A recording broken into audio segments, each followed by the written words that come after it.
మీ కొడుకును మేం పట్టుకున్నాం, మాకు డబ్బులు పంపకపోతే కాల్చి చంపేస్తాం అంటూ సైబర్ నేరగాళ్లు కొత్త పంథాలో బెదిరింపులకు దిగుతూ దోచేస్తున్నారు. లండన్లో కొంతకాలంగా జరుగుతున్న అల్లర్లను అడ్డం పెట్టుకుని తాము లండన్ నుంచి ఫోన్ చేస్తున్నామంటూ పాకిస్తాన్ కోడ్తో వచ్చే నంబర్లతో వాట్సాప్ కాల్స్ చేస్తూ భయాందోళనలకు గురిచేస్తున్నారు. ప్రపంచంలో ఎక్కడ ఎలాంటి ఘటనలు జరుగుతున్నా సైబర్ నేరగాళ్లు వాటిని తమకు అనుకూలంగా మార్చుకుంటూ ఫోన్లు చేస్తూ అందిన కాడికి దండుకుంటున్నారు.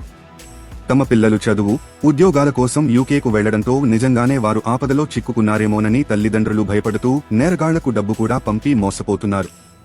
ఒకవేళ యూకేలో తమ పిల్లలు లేరని చెబితే ముంబయి, ఢిల్లీ ఇలా ఏదో ఒక ప్రాంతం పేరు చెప్పి ఆందోళన కలిగేలా చేస్తున్నారు.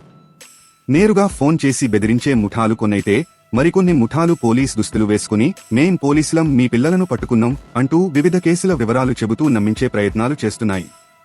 ఇలాంటి మోసాలకు పాల్పడుతున్న సైబర్ చీటర్స్ ఎక్కువగా వాట్సాప్ కాల్స్తోనే మాట్లాడుతున్నారు. కొన్ని సందర్భాల్లో మొదట సాధారణ కాల్ చేసి డ్రగ్స్, మనీ లాండరింగ్ నేరాలు జరిగాయంటూ బెదిరిస్తున్నారు. అలాంటి బెదిరింపులకు భయపడి స్పందిస్తే వెంటనే పోలీస్ అధికారి మాట్లాడుతాడంటూ మాట్లాడిస్తూ ఆందోళన కలిగిస్తున్నారు.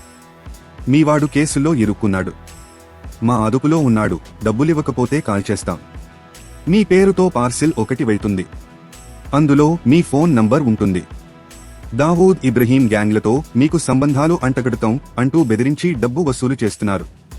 పోలీసులమని చెప్పుకునే కొందరు వాట్సాప్లో వీడియో కాల్స్, స్కైప్ కాల్స్ చేసి ఓవైపు సహాయం చేస్తున్నట్టే నటిస్తూ మరోవైపు మేం ఆర్బీఐ, సిబిఐ, ఎన్ఐఏ వాళ్లం, మీ బ్యాంకు ఖాతాలు విశ్లేషించాలి, అందుకు మీ ఖాతాలోని డబ్బు ఆర్బీఐకి పంపించాలి అని మోసం చేస్తున్నారు.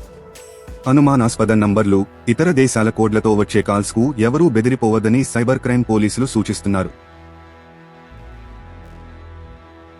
తాజా సమాచారం కోసం లైక్ చేయండి, సబ్స్క్రైబ్ చేయండి, నోటిఫికేషన్ల కోసం గంట సింబల్ ఆన్ చేసి పెట్టండి.